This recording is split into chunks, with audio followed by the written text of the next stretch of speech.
Wow. Man, This is what a rebellion looks like. Dad, there's only one way out for these people. One way out. We're going to tell you what it is. Thank you, everyone, for joining us. This is Father Son Galaxy. We're going to talk about Andor, episode 10, One Way Out. I'm Kerwin. That's our Apple phone. Okay, and this is Keith. Hello. Let's get into it. All right, we pick up from where we left off from the last episode. Unfortunately, we lost Olaf. Poor man had 40 shifts left. Yes, he only had a short amount of time left and didn't make it. Andor and Kino are coming back to their cells. Dad, the phone has something to say. Yeah, don't worry, we'll keep going. So Andor and Kino are heading back to their cells. Everyone on the floor is asking, "What happened? Where's Olaf?" And so Cassian had to explain it. Yeah, and Kino just sitting there. He is so fed up at this point. You can just see him breaking. Yes, right. And then he just finally says, Kino, no one is getting out. All right. Let's put our heads together. Let's figure out what we're going to do next. They went to bed, slept on it, and then came back the next day.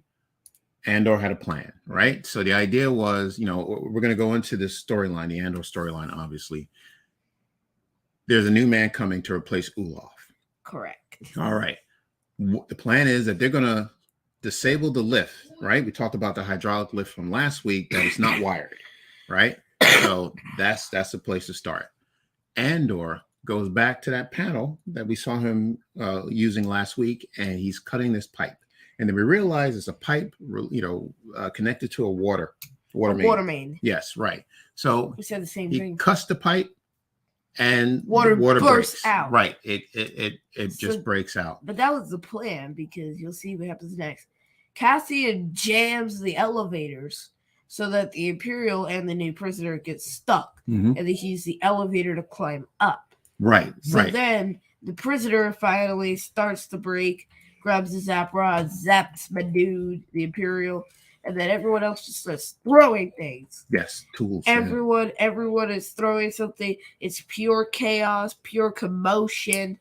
The prisoners are all ganging up and trying to take out the Imperials. A few prisoners don't make it out, including Zol. But they, for the most part, they managed to take control of the facility, get out of their place. And then Cassian sends a bunch of people all around so that they can spread the word, free the other cells, and the other shifts. Okay, let's talk about the water, right? So the water is now leaking onto the floor. By the way, the water, it's meant to cut the electricity, because water and electricity don't mix. No, water does not like electricity. So when the guards tried to light up the floor, he tried hot floor, which failed, right? Because the water shorted it out and caused a power outage across the facility. That's correct, right? So now the floors are cold, right? Yep. And that's exactly what the prisoners need to escape. All right. And like you said, they just started throwing tools at the Empire, the guards, and then they climb and they take control of some of the blasters. They get blasters ready, and it's all out. It's chaos. They're going around. They're alerting the men on the other floor and telling them, attack. This is the way out. One way out. Let's do it. So you going to say something? Yes. Yeah. And then they finally managed to get to the head of the building, and they break in, right? And finally, these stuffy Imperials get told to be put on the same program that they put all these prisoners on. Cassian tells them to get on program, and I'm like, what? Like I cheered. Yes, exactly. Get on program. And then they were able to get to the microphone, and Kino gives an Emmy-worthy speech. Right. Yes. Andy Serkis. This is why you hire an actor like Andy Serkis, right? Because what he did, when Andor turned to Kino and said, say something to them, tell them what to do. And you saw the look on Kino's face, like he knew, okay, well, He knew what he had to do, but he didn't know if he had the courage to do it. But then he did. And he Yes. gave this impassioned speech that when I heard it the first time, the second time, the third time, I had tears in my eyes. It was just so emotional for me. He's telling the men, Emotional that's right. damage. He's telling the men, all the floors are cold. Stop the work. Take charge. Start climbing. The building is ours. Help each other. Keep them moving until we put this place behind us. One way out. And that's exactly what they did. Everybody had the same plan on no matter what floor you were on. If you had a weapon with you, you go ahead and use it. And they all charged. And that one way out happened to be jumping into the ocean. Yes, yes, that one way out. The facility is right in the middle of this ocean, and the men are right there at the ledge. And some of them didn't even give it a second thought. They just went one way out, and you saw these prisoners jumping, for their life. Kino steps back, and Andor looks at him and says, "Well, what's the matter?" And Kino says, "Well, I can't swim." Like, how heartbreaking it was. And we don't know. Well, Kino can't swim, right? I'm assuming he got onto a ship safely, because you figure that since there's really no guards, the few guards there are all hiding. You'd think that there'd be ships left behind that Kino could probably get on and then meet up with Cassian elsewhere. Right. Yeah, I hope the same. I mean, we don't know what happens to Kino. I kid you not. If this man does not make it into episode 11, I will be so mad. Well, yeah, I don't know if we'll see him that soon if he makes it out. But the point is that, okay, he was on board with Cassian and getting out and one way out, and then he realized the one way out is the way that he can't take. That's not the way out for him. So then he steps back and he says he can't do it. But we'll pick up on this. Let's see who's in our chat. All right. Yes. Okay. All right. Let's continue then. All right. So then. Okay. What? All right. So we'll continue. So we're going to Q&A. We're going back to Q&A. Okay. Devin Lindsay. Hey, Fathers of Galaxy. Hey. Hope you're well. I haven't watched the new episode yet, but I will tonight. Okay. All right. Well, it is a spoiler review, Devin. Well, I assume you know that by now. Yeah, we apologize if we ruined it for you. But all right. So, Alex, thank you. Yeah, it was awesome to see the Imperials being put on the same program. Absolutely fantastic. Mm-hmm. Yes. I was so excited that I was just like cheering, like, ah! Yes. Okay. Right. Yes. You're cheering. Right. So just go ahead. I love this scene. I was so happy. Just to finish up this with Kino. Yes, you do have a good point. It's possible, 5,000 men, right? I can't believe all 5,000 men knew how to swim. All right. So I'm sure this man was the only one who could exactly. So I'm sure there were others who were probably in the same boat, so to speak, who could not swim. No pun intended. Right. Exactly. They had to find an alternative. So I believe that they would have went back and got one of these Imperial guards to tell them where, because how are the Imperials are going to escape, right? They have some. Right. They had to have some means of escape. How are they supposed to just be like sitting there on the facility? Right. Yeah. So I'm sure they have ships on the facility, and they commandeer a ship, and then that's how Kino gets away. That's in my heart. That's how I feel it will happen for him. I don't think he's a fan favorite. Yes, I don't think his life will end there. We will see him again, and he will escape. Okay. He's like the Steve Harrington of Star Wars, I guess. Steve Harrington of Star Wars. Stranger Things, man. Gotcha. All right. He was not supposed to survive past season 1, but then he became a fan favorite, and now he's in season 5. So yes, you might be giving away spoilers. Well, no, I'm not. Well, okay. All right. So a spoiler. Yeah. So that's the Andor storyline. So let's move on to storyline number 2. Let's talk about Mon Mothma. So Mon Mothma, she is looking for ways to find money to Mom fund Mothma's desperate the at this point because well. Mhm. she needs to find a way to generate some revenue for the rebellion. Yeah. And currently, her bank account for the rebellion is at zero. So Well, so she's got plenty of money. She just can't get to it, right? It's precisely, yeah, it's it's just kind locked of up. locked up. Locked up. Yeah.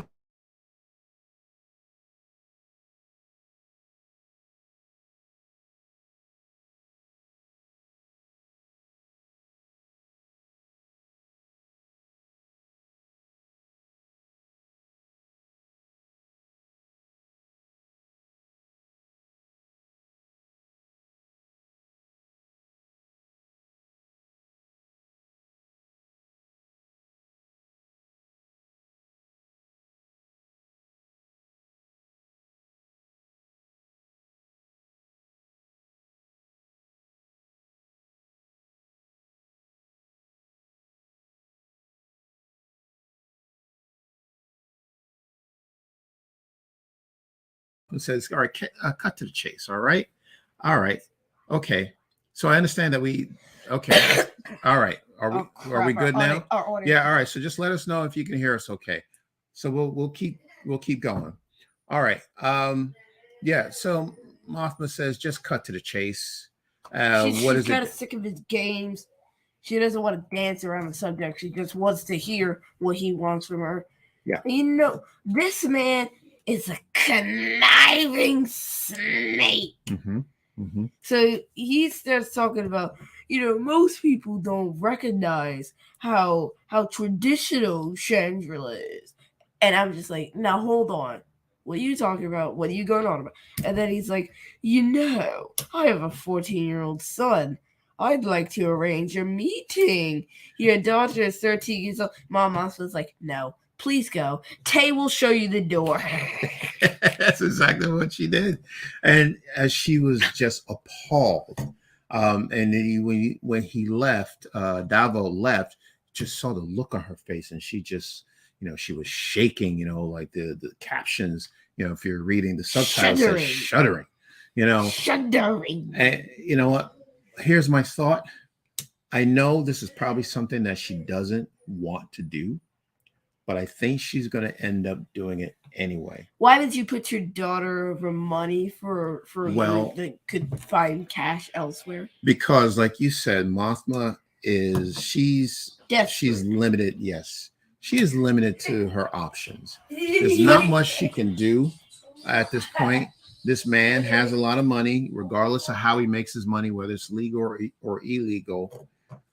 I think she will entertain the idea of having her daughter meet his son. Yes, the arranged marriage should be illegal for that reason because Right. it's not real. Right. Well, look, Davo's not even talking about them getting married. He just wants them to meet. Of course, ultimately, that's the plan. He wants to marry into Mothma's money. Meaning Davo and Davo's family marry into the Mothma family. Yeah, see, and this is have why access to their fortune. This is why he's a conniving snake. Sure. See, his plan is, if my son-in-law is related to the Mothmas, I get a cut of their money. Mm-hmm. He didn't ask for a profit up front, but in the long run, he gets that profit. He gets more money. He gets access to the Mothma family coffin of money. Yeah, exactly. So he does have a plan there. Now, and I wonder how. Let's say Mothma does decide to go with this idea, how she's going to talk her daughter into meeting this young man, right? And say we're having him over for tea and crumpets. Yeah, right. Well, yeah, exactly. So is she going to set it up a blind date, or That's a how terrible is she? Idea. Yeah, well, I don't know, but how is she going to break the news to her daughter that this person that you're meeting, this young boy, is very important? I can't tell you exactly why, but I just need you to go along with the plan, and I think that's really going to just cause a big strain on their relationship. They already have a strain. Lita already doesn't seem to like her mother. Exactly, right. And imagine that. Like, also, imagine Mom Mothma just trying to level with Lita, being like, listen, your mother needs money to start a group that's probably not going to work out Yeah. because I have a lot of crazy people with eyes on me. Yeah. So I'm going to have you meet this weirdo who wants our family money so I can get some cash to start this business that probably won't work. By the way, it's going to involve a man who has no problem sacrificing like 50 people and a bunch of prisoners. Okay. Are we moving ahead?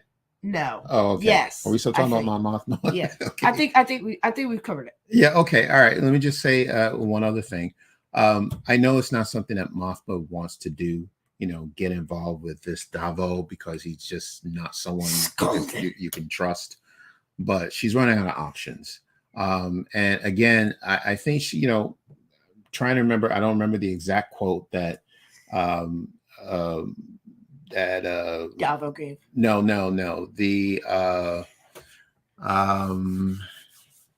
the two rebels or that were working with Andor on Aldani. One of them said to the other that the rebellion comes first. It's their relationship is important, right? The two ladies, they have a relationship. Oh, Val and Cinta. Cinta, right? Cinta said, "Well, the rebellion must come first. The cause comes first." So and we pick up what's left. Right, exactly. Something like that. Yeah. Right. Mothma's going to come to the same conclusion that it's about the rebellion. Like there's nothing more important right now than the rebellion. So that means that she may have to, sacrifice her daughter's relationship for the rebellion. Is my point. Is what I'm trying to say. Oh. Yeah. So we don't know. Oh my God. Yeah. So we'll see. I don't want to see this. I don't like where this is going. Yeah. Well. I don't even know anymore because she does this, and this is just gonna be terrible. Yeah. Okay. Well. Okay. So the next storyline is with Luthen. Speaking of One Way Out, Luthen has a spy working in the ISB. How about that? Yeah. Remember that Lonnie man, the one with the red hair and the.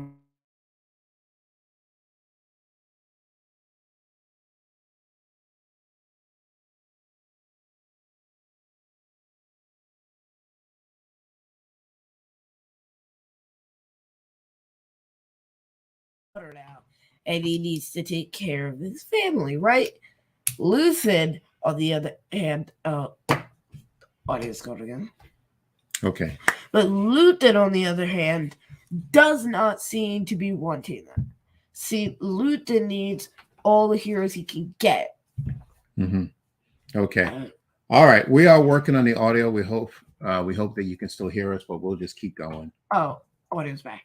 Okay. So Luthen needs all the heroes he can get because the rebellion is so small. This is about 5 BBY before the Battle of Yavin. So this is when the rebellion was actually founded. Mm-hmm. So at this point, they have very few people working with them. Yeah. And Luthen needs everyone he can get. And he can't have Lonnie weaseling out because he's been there for 6 years. They've trained him too much to let him go now. Yeah. He's in too deep, basically. Yeah, right. So he's trying to say, I want to get out of this. I have a family. And what if you sacrifice? And Luthen gives this amazing monologue, like another Emmy-worthy dialogue. And he says, I've given up all chance at inner peace. I've made my mind a sunless space, and I'm condemned to use the tools of my enemy to defeat them. I've burned my life to make a sunrise that I know I'll never see. I sacrifice everything. This man deserves an Emmy. Hand Stellan Skarsgård that Emmy today. I absolutely agree with you. So yeah, let's talk a little bit about Lonnie. Right. Lonnie, like we said, he does work for the ISB. Apparently he is a new father, or he just had a baby girl, and he's having second thoughts of being in this playing this dual role of working for Luthen and working for the Empire. I mean, it's very dangerous what he's doing. If he were to get caught, that could spell danger for him and his family. Double agent, basically. Yeah. So he wants his out, right? So he's trying to figure out a way to get out. So he's telling Luthen, I give you everything. I've told you about what's going to happen with Krieger's men.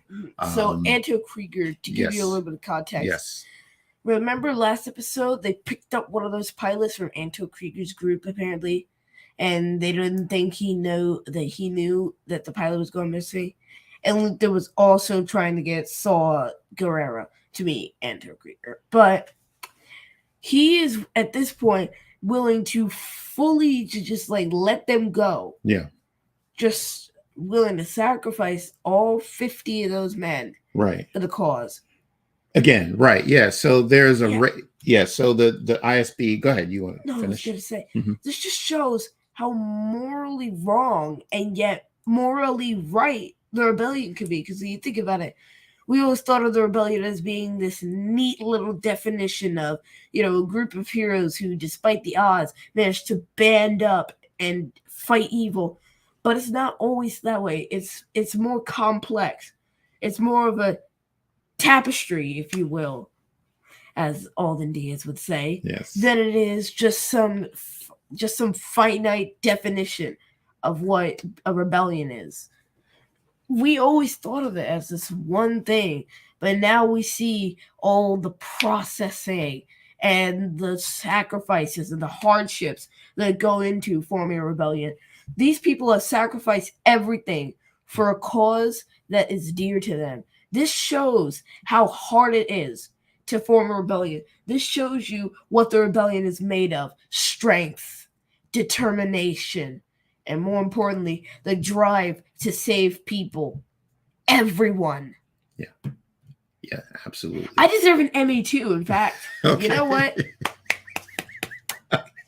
Well, that was Keith. That was well done. Well done. Boom. I could not have said it better.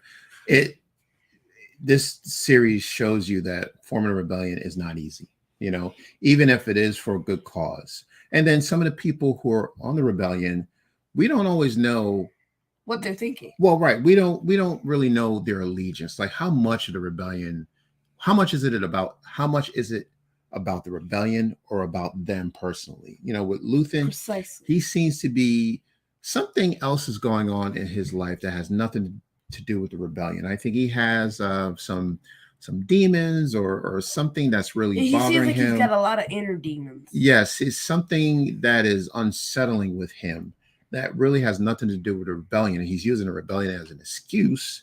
Yes, you can tell something's off with him. Right. I think we might see that clash in the finale. Right, and again, we know that he doesn't like the Empire. That's clear.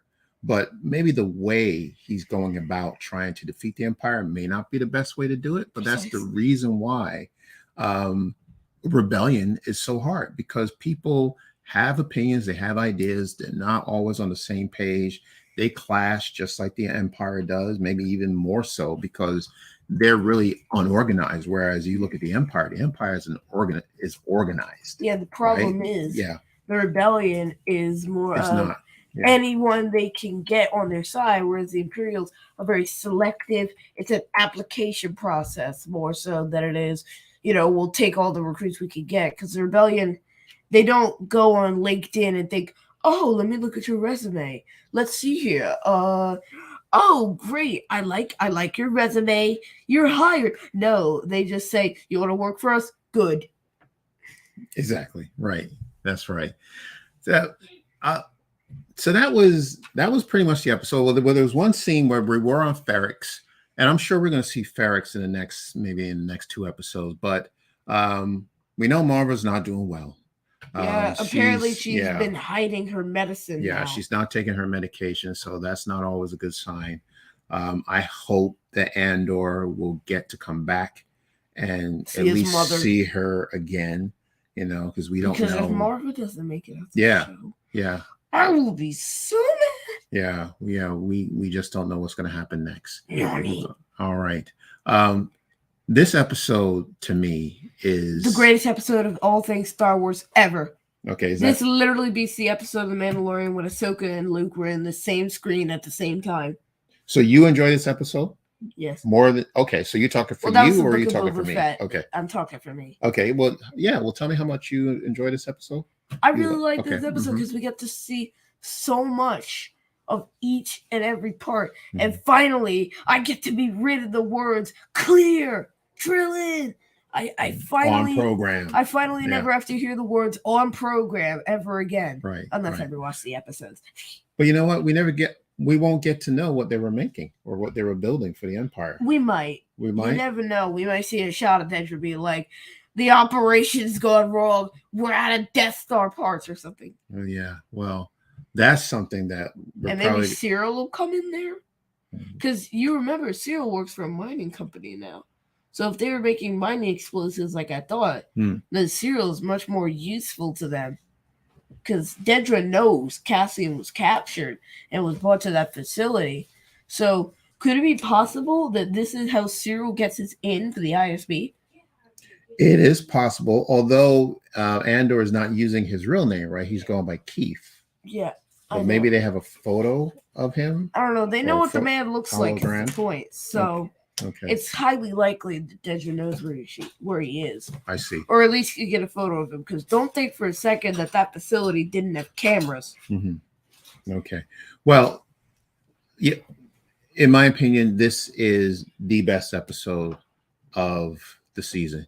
This episode, to me, from start to finish, was just magnificent. This is a masterclass episode that should be studied by filmmakers. For many years, like the art of rebellion. Well, not only that, just the art of filmmaking. Like, look at and study the direction, the writing, the acting, the production design. Stellan Skarsgård was so great when he delivered that speech. Andy Serkis was so great when he delivered his speech. Diego Luna was just great all around. Yeah. Everyone. The score. I mean, everything just fit perfectly in this episode. And yes, you're right. Andy Serkis deserves an Emmy nomination. Stellan Skarsgård, the same thing, an Emmy nomination. I mean, they're not the only two, but deserves the award of best clapback of the year when she said, "Tay will see you out." That's right. In this episode, especially, those two actors, Stellan and Andy, gave Emmy-worthy performances, without a doubt. Precisely. Right, without a doubt. So I really enjoyed this episode. I've seen it 3 times already. Of course, I would not mind seeing it again a few more times, but I am just floored by it.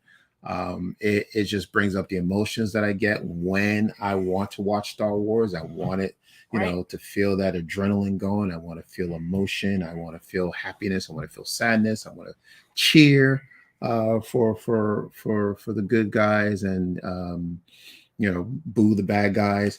And then one last thing I want to say, that performance that Skarsgård gave at the end, Luthen, about the sacrifice. Yes, absolutely. One of the last lines he said to Lonnie, right before he said to Lonnie, "No, you're not going anywhere," that he needs all the heroes he can get. Yeah, said that. The next scene, we see 2 of those future rebellion heroes running, Cassian and Melshi. Exactly, right. We know in the end that was intentional. For the rebellion. Absolutely. See, we saw that coming, right? That was intentional. You notice they're the only 2 prisoners who escaped as a team, though. Well, right, yeah. Everyone else went wherever they went. Yeah, in different directions. But those 2, those are the future heroes of the rebellion. So those are the heroes that Luthen will be looking for. You know what, though? I hope there's going to be some huge climactic battle between Andor, Luthen, Melshi, and Bix, and then Dedra and Cyril and whoever works with those people. Yeah. All right. So now, what's going to happen in 10, episode 11 and 12? I would expect that we'll know a little bit more about Melshi, since we don't know too much. We're just getting now around to being introduced to him. They'll need a place to hide out, obviously. Yeah, I don't know where they're gonna go though. Right, we don't know that yet, because now they're wanted men, and the Empire is gonna be looking for them everywhere, anywhere in the galaxy. Once the Empire finds out what happens at this facility, I don't know. It's gonna be trouble. It's gonna be lit. They're not gonna be happy about it. Dedra is going to piece it all together and say, okay, well, this just seems, so coincidental. See, the same person. The ISB is too good to let this slip right through the cracks. Exactly. She's going to piece it together and know that this is all connected. The raid, the robbery on Aldani and what happened on Ferrix, and then here on the Makina 5 is all the responsibility of one man. Yeah. Yeah. Like, can you imagine causing this much mayhem and still not being in prison for it? Yeah. Yeah. Like, So Cassian took down 2 men, mhm. and then after that, caused this whole ruckus on Ferrix. Yes. And then he went to Aldani Yes. and blew that up. Yes. And then he went to a beach for once to get away, and then he got captured and escaped jail, and he still hasn't been caught. Right. And then breaks out of jail. This is a man with 9 lives. Yes, exactly. So he always finds a way out. Mm-hmm. All right. He always finds that one way out. That one way out. Okay. Do we have any more comments? Q&A? Nope. Okay. All right. Yeah, I see quite a few. Okay. All right. Well, anyway, so what we're going to do is we want to prepare you. We're going to tell you what's going to happen tomorrow. Tomorrow, we're going to have scheduled an interview with Karama Horn. She is the author of Black Panther, Protectors of Wakanda, A History of the Dora Milaje. Yeah, we recorded an interview with her a few days ago. We will air that interview tomorrow, Thursday at the same time, 7:30 p.m. So, if you're a big fan of Black Panther or you want to learn more about Black Panther and the Dora Milaje, please tune in. It was a fantastic time talking with Karama. It was so much fun, and she wrote a great book. So, by the way, guys, it will not be a live interview, but we will be on to answer any questions you guys have to ask. Okay. All right. Thank you very much. All right. Well, then I think that covers episode number 10. Yes. And by the way, guys, we retweeted our poll from 2 weeks ago about your favorite character from Andor. So far, 37% have said Cassian, 26% have said Luthen, 20% have said Mon, 11% have said Cyril, and 6% have said Bix. So keep voting. We'll bring this up next stream as well as on the finale episode of Andor. Okay. All right. Thank you, Devin, for that. Congratulations on the interview. I'll watch for sure. Thank you so much. I can't wait for tomorrow. It's a fantastic episode. It's going to be lit. Yes, it's going to be lit. Okay. Keith, where can people find us? Well, you can find us wherever you get your podcast if you'd like to listen to us. We're on all platforms. Check out our socials, Facebook, Twitter, and Instagram at Father's and Galaxy. Please visit our website, fathersandgalaxy.com. Donate to our Patreon page so we can keep making awesome content like this. Can't do it without your help. Check out our speaker page. And finally, we'd like to announce our merch shop. For about 1 week only, we've already hit our 1 week mark. You guys can get 15% off all merch in the store. Link is fathersandgalaxy.myspreadshop.com. Link is also in the description. Yes, we will put it in the description. Link in the description below. Absolutely. Okay. All right. So once again, we will be back tomorrow with our interview with Karama Horn. Karama. That's what I thought I said, Karama Horn.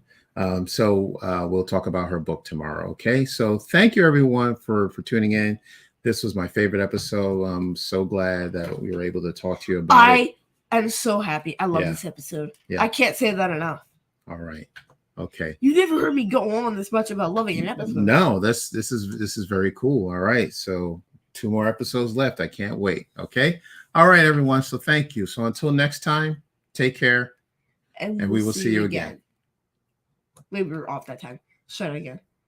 No, I thought it was good. All right. Okay. All right. Take care. And we will see you again.